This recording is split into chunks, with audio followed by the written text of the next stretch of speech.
আজকে আমি এক্সপ্লেন করব from 5 to 9 drummer second part. যারা প্রথম পার্টটা দেখোনি তারা দেখে আসতে পারো।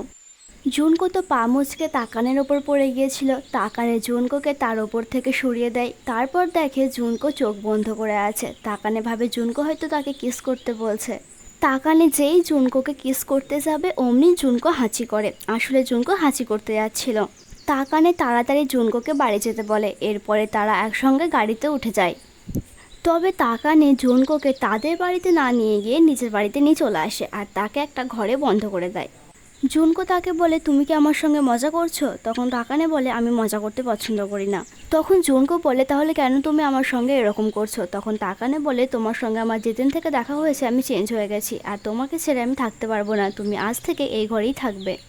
জুনকো তো অনেক বাহানা দেয় সেখান থেকে চলে যাওয়ার, কিন্তু তাকানে তার সে সমস্ত কোনো কথাতে পাত্তা দেয় না। সে তাকে বলে, তুমি অনেক ক্লান্ত হয়ে গেছো, এখন রেস্ট নাও। এরপর জুনকো ঘরের ভিতরে আপন মনে বকতে থাকে। তখন সে হঠাৎ বাইরে থেকে একটা কাশির আওয়াজ শুনতে পায়। তখন জুনকো দরজার কাছে এসে দেখে তাকানে তাকে পাহারা দিচ্ছে। আসলে তার দিদা জানে না যে জুনকো এখানে আছে। এই সময় তার দিদা সেখানে চলে আসে। সে তাকানিকে বলে যে জুনকোর পিছনে পড়ে না থেকে ওই মেয়েটাকে বিয়ে করে নিতে। তখন তাকানে বলে, জুনকোর অনেক ভালো দিক আছে, সেটা হয়তো তুমি বুঝতে পারছো না। তার দিদা তো খুবই রেগে যায়। সে বলে, জুনকোর মুখ তো আমি দেখতেই চাই না। তখন তাকানে বলে যে তুমি যখন দেখতে চাইছো না তখন এখনই আমি তোমার সামনে জুনকোকে উপস্থিত করছি। এই বলে সে তার দিদাকে জুনকোর রুমে নিয়ে আসে। জুনকোকে এরকম অবস্থাতে দেখে তার দিদা তো একদম চেঁচিয়ে ওঠে। তার দিদা গিয়ে তার লোকজনকে বলে জুনকোকে তার কাছে নিয়ে আসতে। তাকানে জুনকোকে টেম্পল থেকে পালিয়ে যেতে সাহায্য করে। জুনকো অনেক ক্লান্ত হয়ে টেম্পল থেকে বাড়ি ফিরে এসে দেখে তাকানে সেখানে আগে থেকেই এসে হাজির। তাকানে জুনকোর থেকে কোনো রকম পারমিশন না নিয়ে তার মা আব্বুকে বলে, আমি আপনাদের মেয়েকে কিডন্যাপ করেছিলাম, তার জন্য সরি, আর আমাদের বিয়েটা ফিক্স। জুনকো তো ভীষণই এমব্রাস ফিল করে। তারপরে তারা সবাই মিলে একসঙ্গে ডিনার করতে বসে। আর পাঁচটা সাধারণ ফ্যামিলির মতো তারা ডিনার করতে করতে বিভিন্ন গল্প করতে থাকে নিজেদের মধ্যে। তাকানে তাদেরকে দেখে হঠাৎ করে খুব ইমোশনাল হয়ে যায়। একটু চুপ থাকার পর তাকানে খুব ইমোশনের সঙ্গে বলে, এই প্রথমবার আমি একটা প্রাণবন্ত ডিনার করছি। ঠিক এই সময় কলিং বেল বেজে ওঠে। দেখা যায় তাকানের দিদা এসেছে। তাকানের দিদা জুনকোর মা আব্বুকে বলে যে আমাদের টেম্পলে অনেক রকম রীতিরেওয়াজ আছে, অনেক রকম কাজ আছে। জুনকো তার দিদার সঙ্গে গলায় গলা মিলিয়ে বলে যে হ্যাঁ হ্যাঁ, আমি টেম্পলের জন্য একদমই পারফেক্ট নই। তখন তাকানের দিদা বলে, ওই কারণেই তোমাকে আমাদের টেম্পলে কিছুদিন থেকে আমাদের টেম্পলের রীতিরেওয়াজগুলো শিখতে হবে, আমরা তোমাকে ট্রেনিং দেবো। এটা শুনে তো জুনকোর হয়ে যায় বেচারি জুনকো, কিন্তু তার মা আব্বুও ভীষণ খুশি হয়। এরপর তার দিদা তার লোকজনকে আদেশ দেয় জুনকোর জিনিসপত্রগুলো টেম্পলে নিয়ে যেতে। তারা মাফিয়ার মতো এসে জুনকোর সমস্ত জিনিসপত্র টেম্পলে নিয়ে যায়। জুনকো পরের দিন স্কুল গেলে মাকাতো তাকে একটা পরীক্ষার ফর্ম দেয়। এই পরীক্ষাতে সে যদি পাস করতে পারে তাহলে তার প্রমোশন করিয়ে নিউ ইয়র্কে ট্রান্সফার করানো হবে। জুনকো তো ভীষণই খুশি হয়, কারণ তার স্বপ্ন পূরণের একটা সুযোগ পেয়েছে। সে স্কুল থেকে বেরিয়ে দেখে তাকানে তার জন্য অপেক্ষা করছে। সে তাকানেকে জানায় সে নিউ ইয়র্কে চলে যাবে, সে তাকে আর বিয়ে করবে না। তখন তাকানে বলে তার নিউ ইয়র্কে যাওয়া হবে না। তাকানে জুনকোকে রিকোয়েস্ট করে তার দিদা যে বলেছিল টেম্পলে তাকে ট্রেনিং দেওয়া হবে সেটা যেন সে অ্যাকসেপ্ট করে। কিন্তু জুনকো রাজি হয় না, কারণ তার এক সপ্তাহ পর পরীক্ষা আছে, তাকে পড়তে হবে। তখন তাকানে জুনকোকে বলে জুনকো যদি টেম্পলে এক সপ্তাহ ট্রেনিং করে তাহলে তাকানে আর তাকে কোনোদিনও ডিস্টার্ব করবে না। এই কথা শুনে জুনকো ট্রেনিং করতে রাজি হয়ে যায়। টেম্পলের প্রথম দিন জুনকোর কিছুটা এরকম হাল। সে রান্না করতে গিয়ে বুঝতে পারে না কোনটা আগে রান্না করবে। সেলাই করতে গেলে দিদার ড্রেসও একসঙ্গে সেলাই করে দেয়। ঘর মুছতে গিয়ে উল্টে পড়ে যায়। এই সমস্ত কিছু দেখে দিদা তো তাকানেকে বলে, এই মেয়ে তো এক সপ্তাহ টিকবে না। তখন তাকানে তার দিদাকে বলে, যদি জুনকো এক সপ্তাহ টিকে যায় তাহলে প্রমিস করো যে ওর সঙ্গে আমার বিয়ে দেবে। এই কথাতে তার দিদা রাজি হয়ে যায়। এরপর শুরু হয় খাওয়া দাওয়ার পর্ব। সবাই খুব নিঃশব্দে খায়, আর এদিকে জুনকো খুব মজা করে আওয়াজ করে করে খায়। দিদা তাকে বকে, বলে টেম্পলে আওয়াজ করে করে খাওয়ার কোনো রকম নিয়ম নেই। এবার জুনকো বুঝতে পারে কেন সেদিন তাকানে তাদের সঙ্গে ডিনার করতে করতে অত ইমোশনাল হয়ে গেছিল। টেম্পলে নিজের মতো করে খাওয়ারও কোনো রকম স্বাধীনতা নেই। খাবার শেষ করে জুনকো পড়তে বসে। তাকানে তার জন্য খাবার নিয়ে যায়।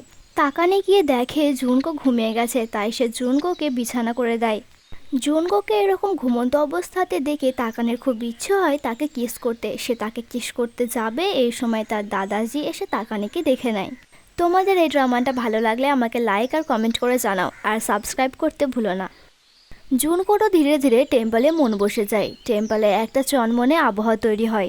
কিন্তু এই সময় তাকানের দিদা তাকানেকে সেই মেয়েটা যার সঙ্গে তাকানের বিয়ে ঠিক করেছিল তার সঙ্গে দেখা করতে বলে। এই মেয়েটির নাম আশিকা, তারও এই টেম্পলে ব্রাইডের ট্রেনিং দেওয়া হয়, সে সব কিছুতেই একদম পারফেক্ট। এদিকে জুনকোর বোন একটা নাইট পার্টিতে যায়, সেখানে সে কিছু বাজে ছেলের পাল্লায় পড়ে যায়। সে অনেক কষ্ট করে জুনকোর সঙ্গে কন্ট্যাক্ট করে। জুনকো কাউকে কিছু না জানিয়ে তার বোনের লোকেশনে সে একাই চলে যায়, সেখানে গিয়ে সেও বিপদে পড়ে যায়। এই সময় আমাদের হিরো তাকানে এসে তাদেরকে উদ্ধার করে। তারপর তারা একসঙ্গে টেম্পলে আসে। জুনকো তার বোনকে আর তাকে বাঁচানোর জন্য আর এই এক সপ্তাহ ধরে তার কেয়ার করার জন্য তাকানেকে থ্যাংক ইউ জানায়। দেখতে দেখতে জুনকো ট্রেনিংয়ের এক সপ্তাহ শেষ হয়ে যায়। পরের দিন সকালে সে তার জিনিসপত্র গুছিয়ে নেয়। এই সময় তাকানের দিদা তাকে ডেকে পাঠায়। তাকানের দিদা জুনকোকে বলে যে তুমি এই টেম্পলের যোগ্য নাও, তুমি এখন এখান থেকে আসতে পারো। জুনকোর তো এই কথাটা শুনে আনন্দ হওয়ার কথা, কিন্তু সে অনেক অপমান বোধ করে। এদিকে জুনকোর সেই পরীক্ষাও সামনে চলে আসে। সে একটা ইন্টারভিউতে যায় আর তার ইন্টারভিউ খুব ভালোও হয়। জুনকো তার রেজাল্ট নিয়ে খুবই এক্সাইটেড থাকে, কারণ তার ইন্টারভিউ ভালো হয়েছিল, হয়তো এবার তার স্বপ্ন পূরণ হবে। কিন্তু মাকাতো এসে জানায় সে ফেল করে গেছে। জুনকো নিজের ওপর থেকে এবার আত্মবিশ্বাসই হারিয়ে ফেলে, কারণ সে তার বেস্ট দিয়েছিল এই পরীক্ষাটার জন্য। সে একটা গার্ডেনে মন খারাপ করে বসে থাকে। আজ সকালে তাকানের দিদা তাকে মুখের ওপর অপমান করে তাড়িয়ে দিয়েছে, আবার ইন্টারভিউতে সে ফেল করে গেছে। সব মিলিয়ে আজকের দিনটা অনেক খারাপ। এই সময় তাকানে সেখানে এসে উপস্থিত হয়।